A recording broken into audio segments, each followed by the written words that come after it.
I'm so excited about the topic we're going to be engaging in today. I'd love for my two guests to introduce themselves. Just how about we do a brief introduction now, and then I'd like to hear more of your story in just a little bit.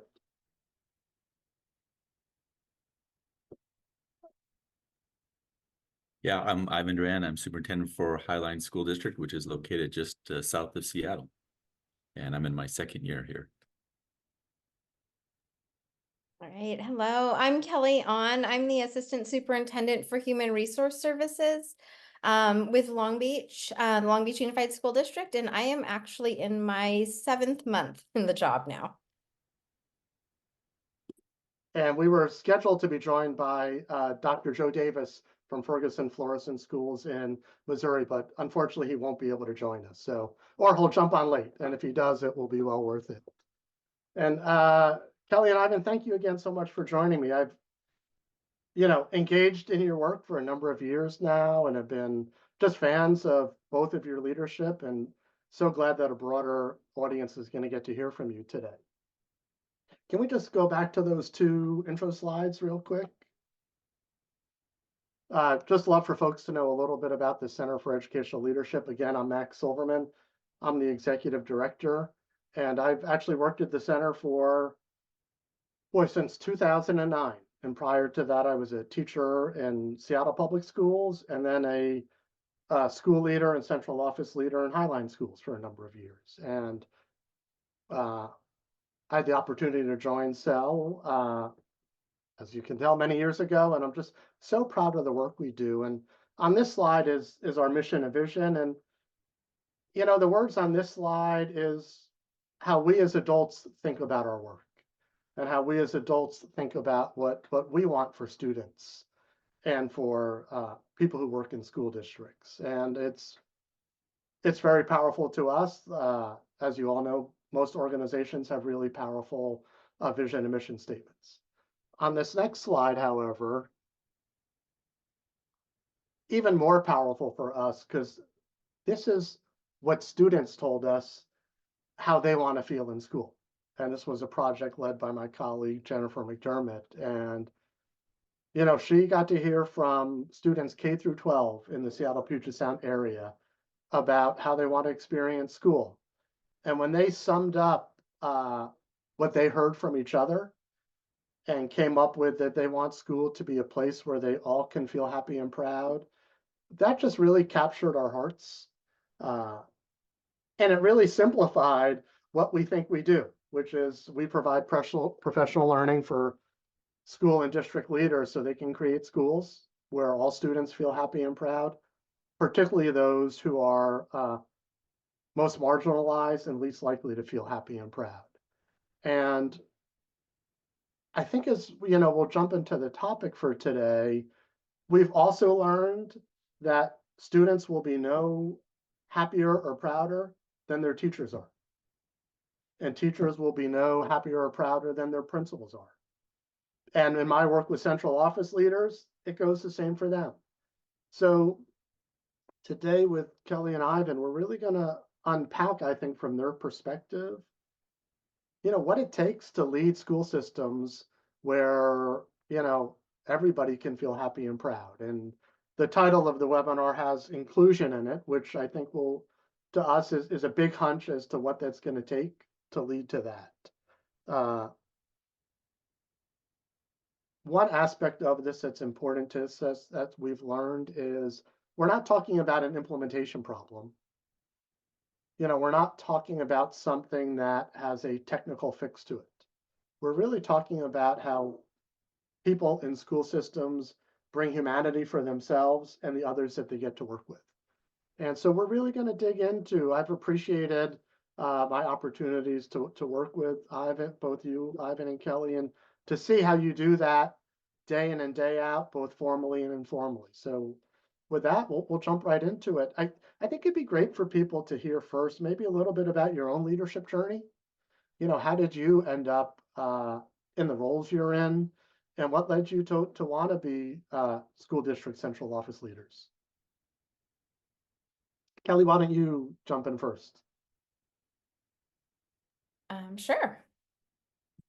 Well, I I started in Long Beach Unified School District actually as a college aide. I'd say about 90% of our central office or even administrators in Long Beach have started as a college aide or a teacher in the system. So there's lots of growing your own in there. I was a teacher and assistant principal and principal. I did do a year overseas in the West Indies, and then I moved into, and this was the only job that I thought I would leave the site principalship for, because I love being a principal. But it was to be the director of equity, leadership, and talent development, which essentially is our pipeline work. So we created pipeline programs on both sides of the house, classified and certificated. And we just journeyed with people. I was in that role for 8 years. We journeyed and helped them to grow and develop in their own leadership, and came alongside them in many ways. And so from that department is actually part of Human Resource Services, which is why I was excited to be in this position, because now we have an even bigger scope across our system in supporting both classified and certificated staff.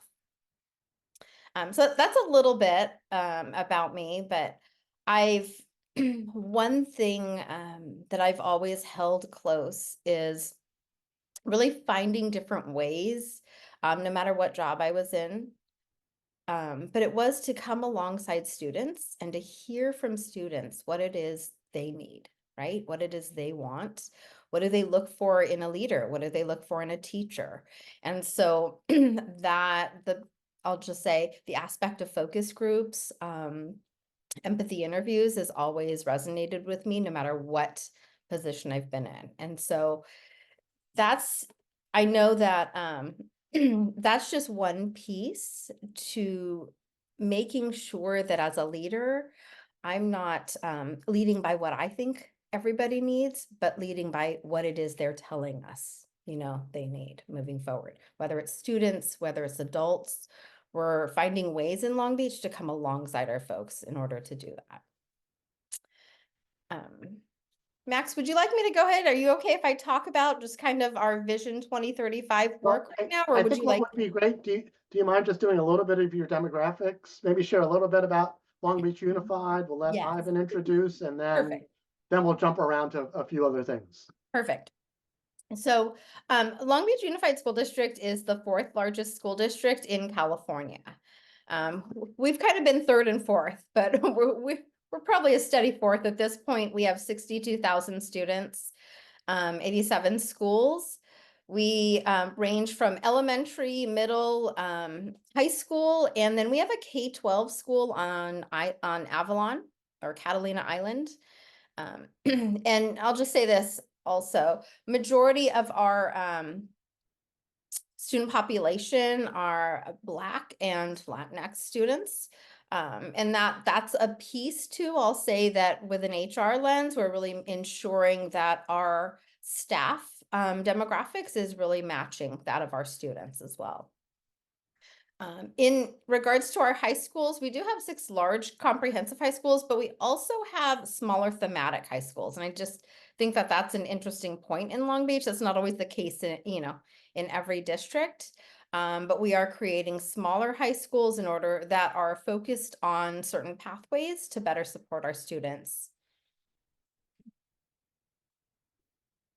That's great. Thank you so much. Kelly, how about, Ivan, I know your story, but I know others I think will really appreciate just a bit about your professional journey and about Highline Schools.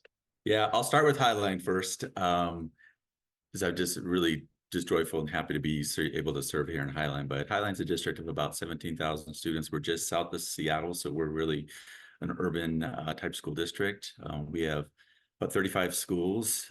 We have quite a few opportunities for students in the secondary level to go to what we call choice schools. We have 6 of them, which I think really allows families and students to have some options when they hit the secondary schools. We have over 100 languages that we serve, and we have a very diverse population that we also have the ability to be able to serve, with Latinos, Hispanics being the largest population. We have about 70% of our students who qualify for free reduced lunch, and it's just a really incredibly diverse school district with quite a few languages and, people from every part of the world that, end up in Highline, try to seek, some new opportunities. And I share the first part with you about Highline because just reminds me of the environment that I grew up in as a kid. I was born and raised in Denver and, grew up in the inner city. But my parents are both from New Mexico. They were born and raised there. They were native Spanish speakers. And when my dad ended up being a high school dropout, my mom ended up moving up to Denver from New Mexico, and being a native Spanish speaker, she entered a system that was not designed for native Spanish speakers and just really struggled in school. And so, when I was a child, her telling me stories about her growing up, I just always remember those stories because there was a lot of pain and just struggle and never really feeling like she fit in. But fortunately, she did finish, high school, but never went on to college. And so just feel really fortunate to be able to grow up in the environment that I did because it was really diverse and we had people from all over. My mom used to call our neighborhood United Nations neighborhood, which was just we had so many people from every part of the world there. But I struggled in school. I always just say, like, I did pretty well in elementary school, but once I hit middle school and high school, I struggled. Part of that in Denver was that they were doing a segregation order. So I was bused out of my elementary neighborhood school into a whole nother community. And I just struggled. I never fit in and never really found my place. This idea of belonging was definitely something I didn't experience. And that's continued with me all the way through high school to where I almost dropped out in the 11th grade. But fortunately, my parents, especially my mom, stepped in at that time and just said, hey, we've raised you the best way that we can. And if you continue to make these choices, then you can move out or you can graduate from high school. So I graduated from high school. I decided to take that road. So, but it's been a great journey. And I share that with you because I don't think it's any accident that I ended up becoming an educator, because I just, once I found the opportunity to work with students that were in high school and found the power of what one person could do to influence another person, it just really struck me. So really grateful that I, found my path to college and became a teacher. And since then, I've been assistant principal, and just continually worked my way up the system because I always feel like I've been good at looking at systems and thinking how they can get better. And I think being in the superintendent role is ultimately the place where you have some of the largest influence on the system. And I'm just grateful to be able to have this opportunity to serve here in Highland. Yeah, thanks to both of you for sharing a bit about your story. What I really appreciate, from what I know of your leadership is you both, you know, based on your roles, you have to have a systems approach and think systematically about change, but you both just bring such a sense of humanity and kindness into your work.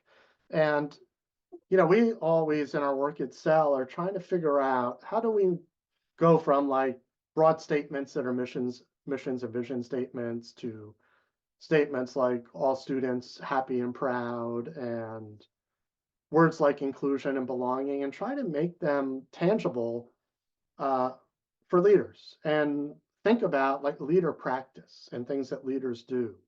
And so when we think about a school where, highly inclusive, all students have a sense of belonging, we think about who has agency, who has a sense of belonging, and who has status. And we continually think about how do we help teachers and leaders elevate agency, belonging, and status for students who typically don't have that. And again, those are typically the students who are most marginalized in your school systems. And I know you both have large scale initiatives around that, and you both have day-to-day practice around that. I'd love if you could share a little bit about when you think about elevating the agency, belonging, and status of others in your system, like what are you most happy and proud of right now? And if you refer to, don't hesitate to refer to some of your strategic work, and Deborah will put some documents in the chat box as you do. And Ivan, why don't you go first this time?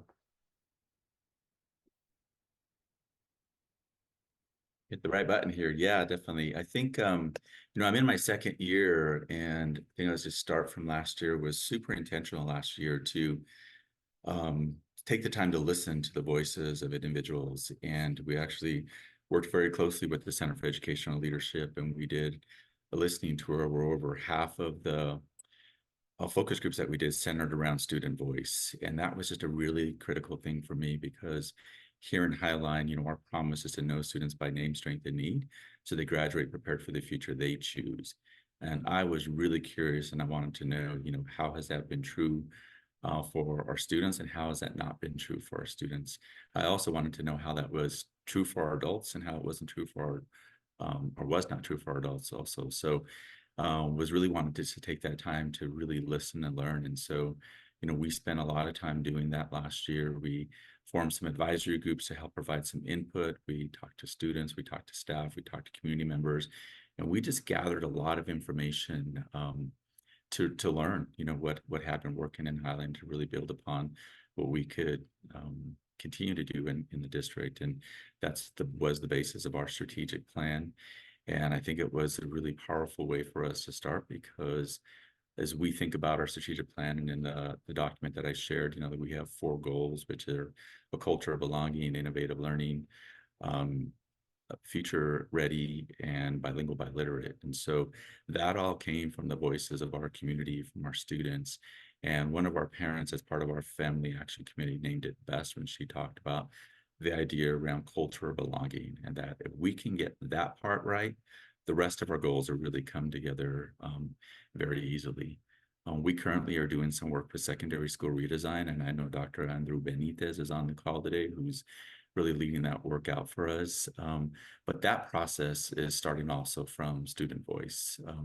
We are doing community-based design process. And so in starting conversations around what secondary school experiences for students could be and look like, we started with student voices. We started with our educators. We have been talking with our school leaders, and we're really using people who are closest to the work to have the opportunity to be able to share, again, just what has been working. And if they could wave a magic wand and do anything differently, what would they do? So I think just taking the time to find ways to listen to individuals, because I have a really firm belief that if you create the space, people will usually tell you what the truth is and what you need to hear.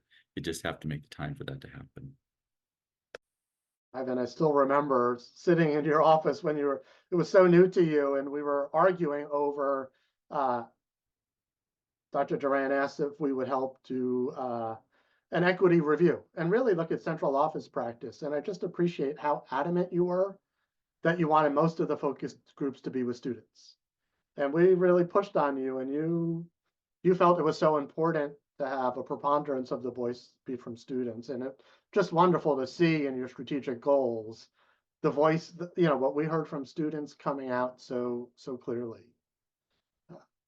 Kelly, how about you? I know you work in a system and work with a superintendent and Dr. Baker that prides itself and herself on, creating a place where everybody belongs. How are you all? What are you most happy and proud about in terms of elevating the agency, belonging, and status of those in your community? Well, I do want to just say, yes, Dr. Baker has done a phenomenal job as our superintendent. I've had the great fortune of working pretty closely with her over the past few years, and our theme is around excellence and equity, right? They go hand in hand. It's not one or the other, it's both. And I'll say that we are in a multi-year process. And so it was interesting listening to Ivan, because I think that there's some similarity definitely across our systems. We started actually a few years ago with our own departmental equity audits. And so we were really partnering with Doug Fisher from San Diego State University. We did some work around in our own departments. How do we start to break down some of those silos first? And so we conducted our own departmental equity audits and then started sharing that work. And from there, we actually moved into partnering, with Prospect Studios, who led us in all of last year. They led us through multiple, focus groups, listening sessions with students, community members, and staff. And that really drove the work to create our Vision 2035, because at the time we said, what is it we want for our incoming kindergartners? when they graduate and leave us, what is it we're trying to do? And what do we want from them? What do we want for our students? What needs to happen? And then what needs to happen for our adults so that we can better support our students? And how do we also bring in the community in another way, right, than we've typically done? And so we actually conducted, and the interesting thing is this wasn't just one department. This consisted of representatives across our entire district. So I think that communication piece is key. This isn't one department leading an effort, or just the superintendent. It is everybody.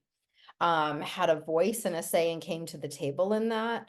We all were trained and conducted different focus groups. We then came together and looked at the data and basically compiled our vision 2035, which is now leading into this year, our strategic plan and the creation of that. And so a few things that came about from that, we actually shifted, and I think it may have just gotten dropped in the chat, but we shifted to what are our core values and then what is our graduate portrait? And that was the center of the work that we were looking at. What is our graduate portrait? And then our adult portrait is around that. And what do the adults need to support? And then what our third portrait is our system portrait. And what does our system need to do? What does our system need to shift in order to focus on our graduates and ensure that our students are graduating, right? With the tools and the skills that they need. I think a piece of that, I'll say this, in that year-long project, and then even this year, as we've kind of broken down and said, okay, here are our three portraits. What are our strategies in here? And what strategies are we focused on this year across our system? It's tied all of our work together, and it's also tied our work to our Board of Education's goals and guardrails that were created this year. And I'll say this, one of the things that's really, it's really helped in the amount of time we are coming together across our system on a monthly basis to talk about this. Many times, what's happened in the past with, initiatives sometimes is like something starts, it launches, and then you talk about it maybe quarterly, right? This is something that we are meeting on every week. We meet on every week in our senior team meeting. We come together with our strategies, and our strategy consists of folks from all across our district. And we come together and we're focused on a certain area.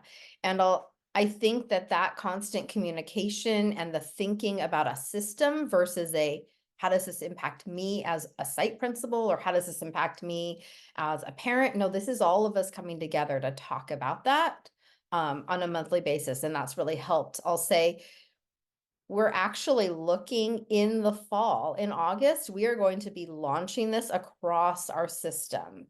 Like we're doing a major launch to every student and staff member, because if we don't continue this communication, right, and the celebration around, how do we get, I guess, it's a way for us to ensure that our goals are staying alive and that we're all working towards the same pieces here. Another thing that I want to just say real briefly about our Vision 2035 is there's been a huge shift in the training that's happening. And so we've really started focusing on liberatory design. And so there's a few, at the end of the slide deck, you'll see there are 12 liberatory design mindsets. And I'm going to say that this is the foundation to all of our meetings. Any type of professional development training that's happening, our senior team meetings that are happening, we're re-grounding in these mindsets. And so which mindset are we bringing forward? What are we centering on? How are we not just talking about this, but how is this showing up in our day-to-day work? And I think that's an important piece because it's about shifting who we are as individuals for the betterment of our students and in support of our Vision 2035. So. Yeah, thanks. I don't know if you have a follow-up question for Kelly or just any comments on what she shared? No, I love that. I'd love to learn more around the profiles that you have, because we've been talking a little bit around the graduate profiles. We're doing some stuff around staff profiles. I'm really intrigued by that. But the last part you said just really resonated with me, because we have really been focusing on the first goal that we have, which is culture of belonging. And so we have been grounding a lot of our work with our leaders, from our building leaders and district leaders, around the book Four Pivots by Dr. Sean Ginwright. And he talks about this idea around, we need to really think more about mirror work, which is about who we are as individuals as we show up to do the work, both as a leader, as a teacher. Who are we when a student does something that may trigger us and may want us to do something that may not be appropriate for how that works with that students. And so I just really appreciate that, because I believe that that's where I feel we kind of are in education right now, is on this journey of continual reflecting and learning about who I am as an individual, and how is it helping me advance and grow, or how is it getting in the work that we're trying to do. I've been down to Long Beach twice in the last 3 months to work with Kelly and her team, and I love that everybody carries the liberatory design cards with them. And it's not performative. I really appreciate just, it's very real, and part of our project together, when we thought about like whose voice needs to be heard, whose voice needs to be centered. Your team has tools to do that now. I really appreciate how you both are able to really go back and forth between what's your strategic work and then what does that look like day to day. And I'm going to maybe raise the rigor a little bit, or challenge for you on this next question. So in our work, we always think about the through line to and from students. And so we always talk about, how do people center students? And then what does that look like in the work with teachers with their students? And then principals with teachers, and central office with principals. And we find, of course, it's really easy for teachers to narrate their work in the stories they hear from students. Principals are also pretty good at that, but when you get to the central office, it's rarer to hear that narration. People often narrate their work around either like maybe student test scores, policies, things that are happening to the district. But I know you both have examples in your districts of what that looks like in the central office. So can you share some stories and maybe how that came to be, of people that don't work in community engagement that are able to narrate their work through the stories of students, particularly those that you serve least well? And either of you can jump in, please. I'll pop in. So, we launched our strategic plan, this year, and a really big part of our work has been around inclusion. And again, just another shout out, Dr. Janet Parker's on today, and so she's been leading out a lot of this work also. But I think what's important in the deck that I shared is actually from our most recent cohort. We're in cohort 3, and as we think about some of our inclusion work that we've been doing here in Highline, the vision that we have goes well beyond service that we provide for students who receive special education services, because we are really thinking about how we implement this continuum of services, if you will, within every school, so that we eliminate any kind of segregated programming, and really being aware of what's happened in the past, the way that there's been a lot of discrimination, disproportionality. And so we are really thinking about how this applies to students who have received any kind of discipline, language learners, disability, and any other labels that students may have or have achieved in their educational time. And so we've launched that work, and in that process, we are continually using the idea around street data, going back to hearing the voices of our students and those that are closest to our work. And I'm grateful, because one of the stories that I think is really great about Highline is that when I was hired here, our school board had already started reading the book Street Data. And we have done a book study on it. We continually talk about it. We haven't officially adopted as part of our policy or work, but I just keep running with it, because it allows us to be able to keep centering the voices of those closest to the work. And so a recent example from some of the work that we're doing with discipline and looking at disproportionality is we are actually now going in and actually having conversations with students who have been the recipients of some kind of disciplinary action, and talking to them around what that experience was like. Was it positive? Was it negative? What would they wish would have happened?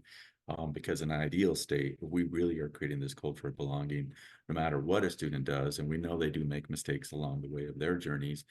I want them to be able to still have a positive experience in whatever happened with them, whether it's how adult, works with them, treats them, navigates that system with them. So that's just an example of, some of the work that we're doing, because I think hearing the voices from our students is going to help us think different around how we work around those disciplinary actions that are occurring right now.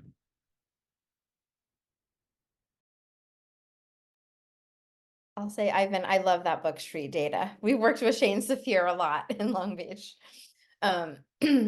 So I think under the leadership of our superintendent, one of the great things, she's done many great things. One of the great things, though, is we actually created an equity and excellence policy in our district. And normally, policies in the past in our system have always been created by central office staff.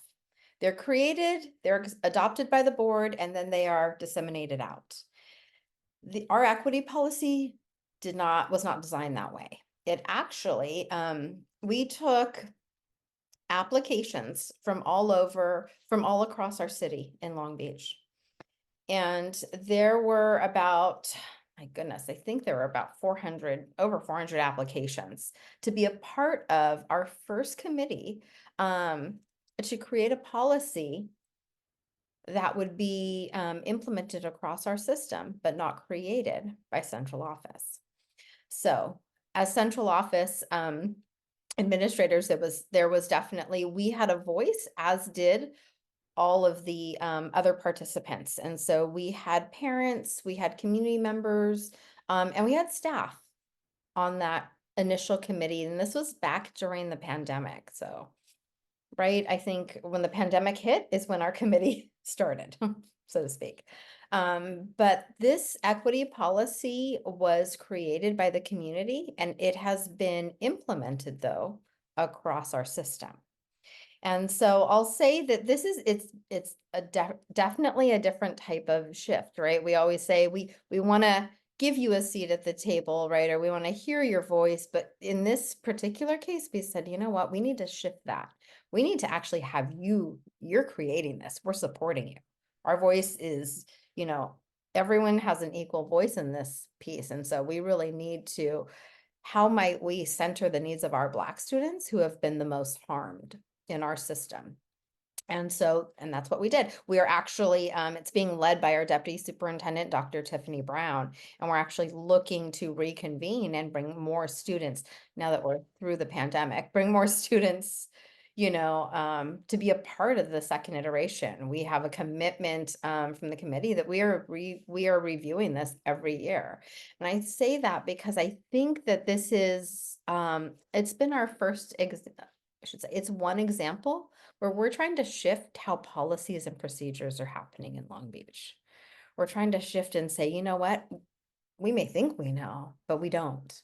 And so who do we need to bring in to hear from to help us really create that? And then our job, right, in the central office is to then implement and ensure that there is consistency across our system, and to help support folks in, shifting the narrative and shifting the lens here. So that's one piece. Max, go ahead. Yeah, I love that. And I mean, you look like you wanted to jump in, so please do. Yeah, I'm really curious, Kelly, the role of the board in that process, because, I don't know if you guys operate off of policy governance, but I'd be really curious to know how the board has taken that, because I know some boards, that's their policy. That's what they do. That's like their bread and butter, so how's that gone? Well, that's because we have a phenomenal superintendent who's basically, she has really shifted, in working with our Board of Education, and really helped them to see the needs that we have in our system. And it was approved. We have a 5-member board. It was approved 4, and then there was 1 abstention, but it has been implemented across our system and supported, I'll say. And it's definitely got us thinking about different procedures and policies that we have in our system that kind of just seem like day to day, right? you think, might not even think anything of it, but when you really dig down deep, we are starting to really peel back the layers and see the inequities happening and seeing what do we need to do to create some different focus groups and empathy interviews to begin shifting the work. I do want to share this one other piece. In Long Beach, it has been a practice where we've had many different groups, whether they're student groups, parent groups, staff groups, and we get input. But I'll tell you, I'd say last year, there was a point where folks said, you know what, enough. Do something with it. What are you going to do with this? You keep asking us, we have like 50 different focus groups happening, but like we want to see something. What are we going to see? And how is this going to shift for our students? How is this going to help our students? And I think that's where we're really coming together to say, okay, hold on, this is great. We're getting, input that we need. We're not reaching everybody yet. I'm going to be honest. It's very hard to, sometimes when you bring in the focus groups, you're getting some of the same voices, right? And so we're constantly looking at different ways to go out into the community, to hear from different folks at different times. But we're really also coming at the work with, hold on, we can only ask so many or survey so many. We've got to show, right? Here's the change. Here's the +1. Here's what's shifting in that work. And I think that's really where we're at now in a number of different initiatives in our system. With hiring being one of them. I'll say that. That's such a great transition to my next question. I appreciate how well you're both hanging in there with my long preambles to the questions. And, for those folks who are participating, I'll do one more question and then we'll open it up for some Q&A. And again, we're trying to do this without slides so we can really just, let the expertise of our panelists come forth and not overly rely on slides. But in the chat box are some really key documents, and I think Dr. Duran and Dr. An have both shared some really key resources that they use. So Kelly, you mentioned this, stop asking us for input. And this is part of my next question. I'm glad you raised that. We hear from principals across the country the same refrain. Like they just don't want it. They are very clear. They don't want to be asked for input anymore. They're very busy. They don't know what happens to the input. And they would just rather either like really be part of an inclusive process or let central office leaders do what they have to do. And I have a hunch that I shared with you over email that I think goes closely with this, which is that the school leaders with the least agency belonging and status are often those closest to the students and families with the least agency belonging and status. And so how do you, one, I wonder if you agree with that hunch. And then how are you thinking about including principals in sort of this co-design process and really elevating their agency belonging and status so they can really serve their communities well? Ivan, I don't know if you want to jump in first or, oh, Kelly, go ahead. You look like you, either one of you. Okay, I'll do it from a couple of different angles because I think this is definitely something that I think we're doing really well here in Highline because, one of the things I have a really just fundamental belief in is that we can come up with these great strategies, ideas at central office, but it always comes down to the execution at the classroom level, and so having really strong systems to ensure that things are being implemented well is very important. But, on part of our work for inclusionary practices, the work that we're doing to serve our special education students, I think has been really powerful work. We just launched cohort 3, which, will actually start their work next fall. But from what we've learned at this point from principals who are actually doing a lot of this work in the first 2 cohorts, part of what we learned is that we need to start the journey earlier. We need to think about it earlier so that people can learn from our school leaders that have been doing a lot of this work and having a lot of success, and also hearing the challenges that they face. And so bringing them into the conversation earlier are helping our leaders who are preparing, to launch the next cohort work. So I think that has been, a good way that we've been able to bring in principal voice because, to hear both what has been working and where the struggles have been, because they've seen it. They've seen, so many things happen They know, opportunities that we can build upon, and they can help other leaders avoid pitfalls and mistakes that they may have already, hit. The other thing is that we launched something called the Superintendent Advisory Leadership Team. And I don't know what it's like for you down there, Kelly, with finances, but here in Washington, we're numerous districts are having major budget deficits. This next year we reduced $8 million. Majority of that money was reduced from central office, and just some other ways that we were able to find, budgets that hadn't been used. And so that's a real challenge for us, and so this advisory team is coming together to help us think about our overall strategic plan and the work that we're trying to do. And what are things that we need to think about not doing? And then what are the things that we need to invest in? Because that's the one part that I don't want us to be caught up in this deficit mindset that, we don't have enough money for X, Y, or Z, because we do. It's just a matter of how we choose to prioritize what we're spending. And so really looking at what we are investing in and then making decisions to either further invest or de-invest and then invest in something else. So we have a group that's been, come together for our first meeting. We have one coming up here next week, and they will definitely be weighing in. And they've already, in our first meeting, they were so helpful because we looked at our current strategic plan and they weighed into like just what are some of the strategies that we think are in place for there and where are our gaps. And that was just super enlightening because, again, in central office, we may think it's all figured out, but when you actually see what school leaders are saying, they're saying, no, we're missing this, we need this. I don't think we have a strategy for this to come through. So it's going to force us to have to rethink what we're doing right now so that we're sure that these goals actually, are being implemented.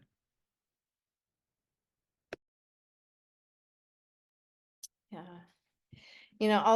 I'll add on to that, Ivan. I also think about, we're bringing in our principals. We're actually strategizing across departments to make sure that when we do bring our principals in, we're asking some questions that cover a multitude of areas that we need support in. And I'll say, Ivan, you made me think about one of those areas is our student pipeline.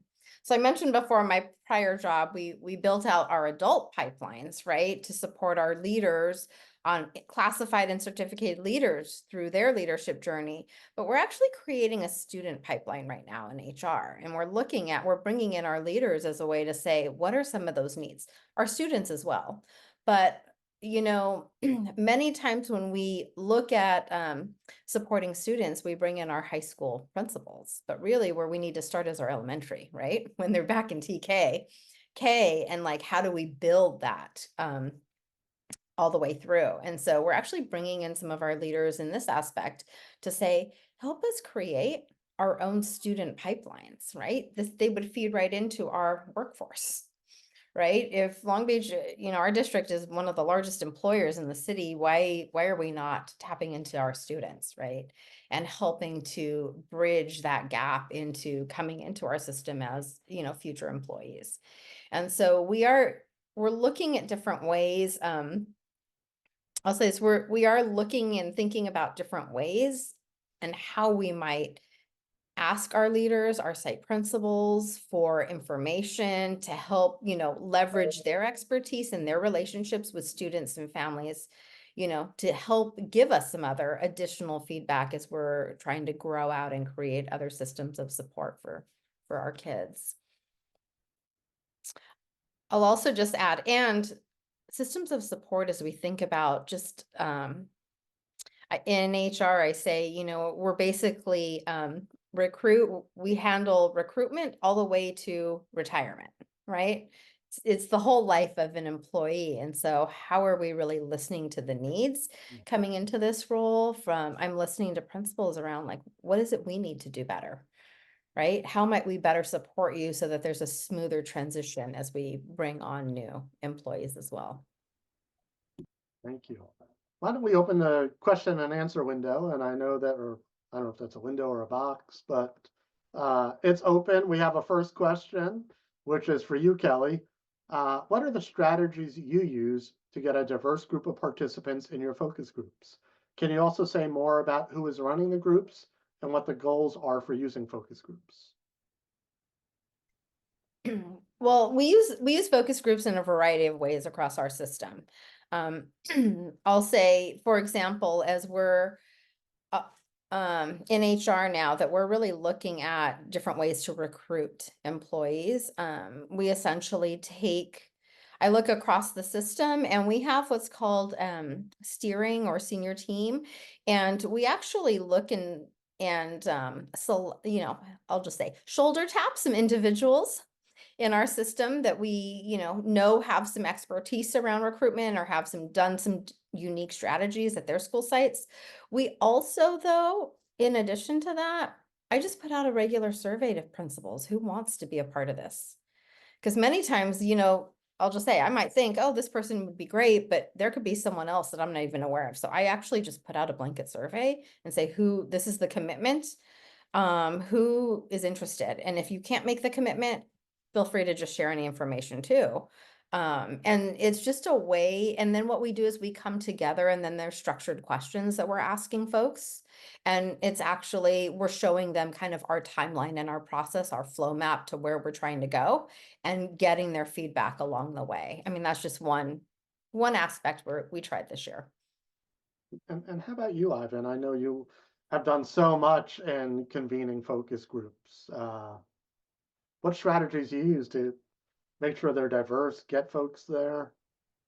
Well, I think we continually have them. And so, the advisory group has been, we have the Family Action Committee, which is very representative of our district. So we're very intentional to ensure that, we're reaching out to community, and we have a really strong family community engagement team, and they live within our community. They know the community. And so they will, recruit and bring families in to ensure that we have that representation. And so it's just something that we have as part of the work that we're doing. So the superintendent advisory leadership team wanted to make sure we had a balance of, newer leaders and more veteran leaders, and we have central office team there, and just want to make sure we have also, from that aspect of diversity from both race, ethnicity, and other ways that people identify with. So just super intentional, make sure that we have, people that represent the district, at the table. We very recently, one thing that's kind of been new for us is that's not always true for us. In our board meetings, I'm grateful because our school board is very diverse, but oftentimes our school board meetings are not. We tend to have different community members who come in that are not necessarily representative of our school district. And I really have to give a shout out to our education association, because they have really been working to try to just bring more people to board meetings, to have more interest in what we're doing, and to share more perspectives on the good work that's happening, because sometimes board meetings can be places where people come and vent, what's not working for them. It doesn't necessarily mean it's not working for the larger community. And so having support from, the Education Association has been a really powerful way for us to continue to do the work that's so important, and having that diverse representation. It's not just central office, it's not just me, it's not just the board, but when you have our educators who are coming forward talking about the work, I think that really does adds on to what we're trying to do.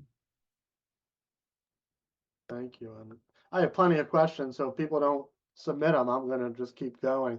Since this is a webinar for a major tier 1 research university, how can the research and policy community support your efforts in these areas?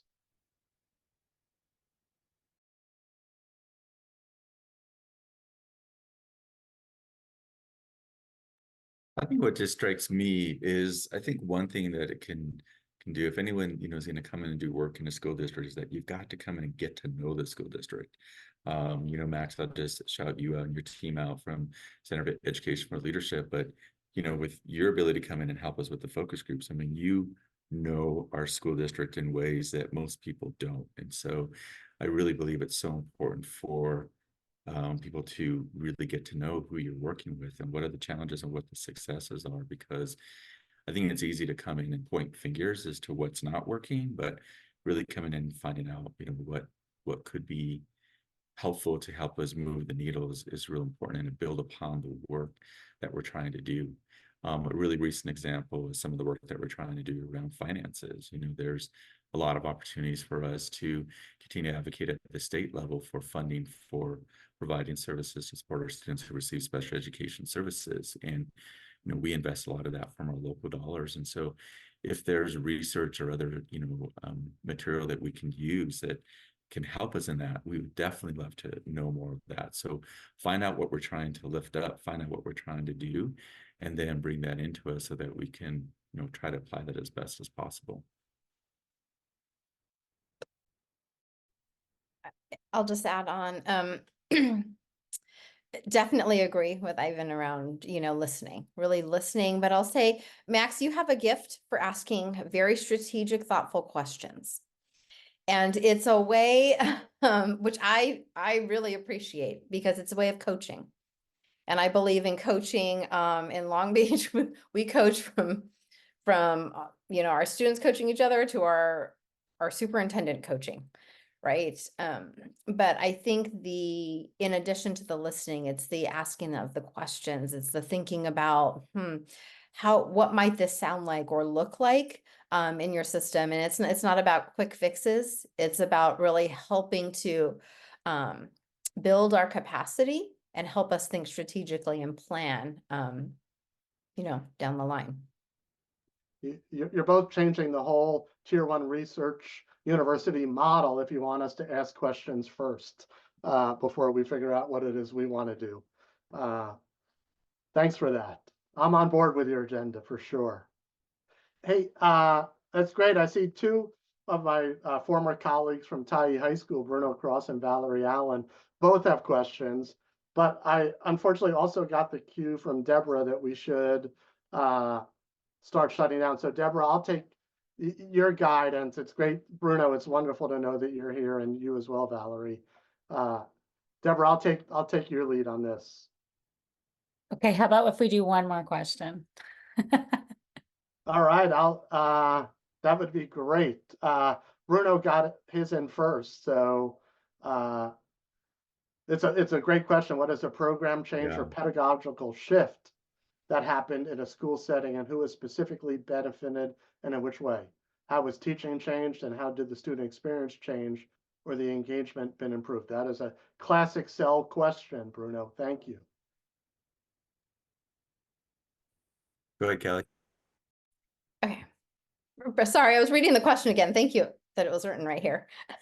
I'll say, I think a pedagogical shift that's happening in Long Beach is around restorative practices. And so it's shifting, right?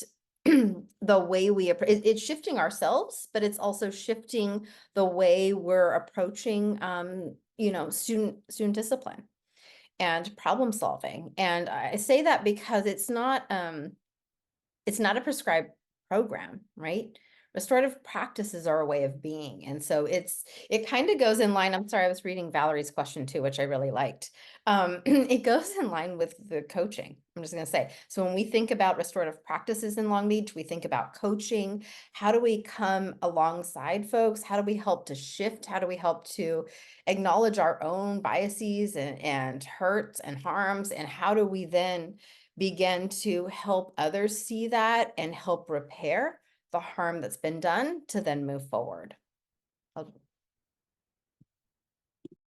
Yeah, I'll quickly hop in because I think our work around inclusion and support our students who receive special education services, we're in cohort 3 right now that starts up in the fall, but I think cohorts 1 and 2 has definitely been a way for us to try to create the least restricted environments for our students. And I think we've learned a lot through that process, and it's definitely shifted instructional practices. We talk a lot about Tier 1 instruction, universal design for learning, teachers learning about the GLAD strategies, standards-based instruction, standards-based grading, and it is definitely having an impact on our students and our educators as they really learn to create these environments that are inclusive for all students. And I think traditionally there was this idea that if a student wasn't fitting in the classroom or had some kind of behavior issue or challenge, the notion was to push them away, push them into another learning environment. We are definitely not doing that in Highline. We are really working to create that inclusive environment.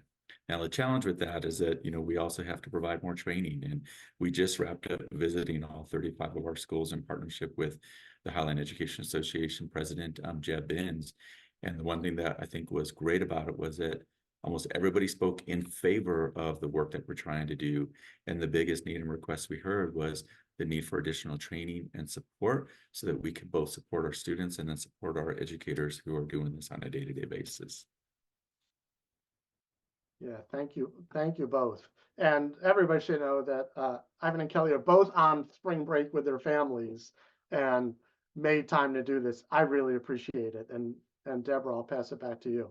Yes, I just want to echo the gratitude. Thank you, both Kelly and Ivan. And thank you so much, Max, for hosting us, for bringing us all together. So appreciate that.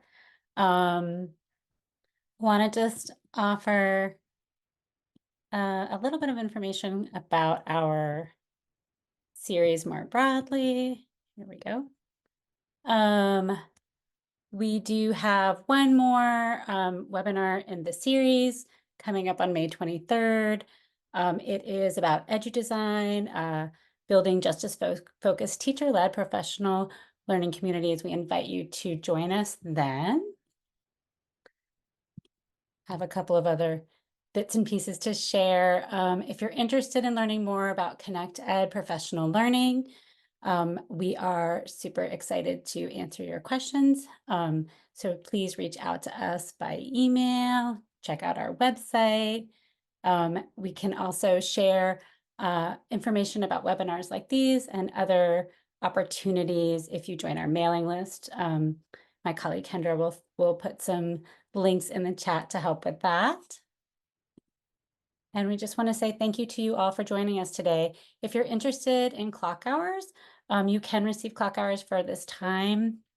And we are also offering kind of a special. So if you sign up for clock hours for one webinar, you can receive them for the others as well. So please, Kendra will share that information in the chat as well if that's something that you're interested in. And I just want to say thank you again to everyone who made time on this afternoon to be with us, especially folks who may be on spring break. And I hope you all have a wonderful evening. Thank you.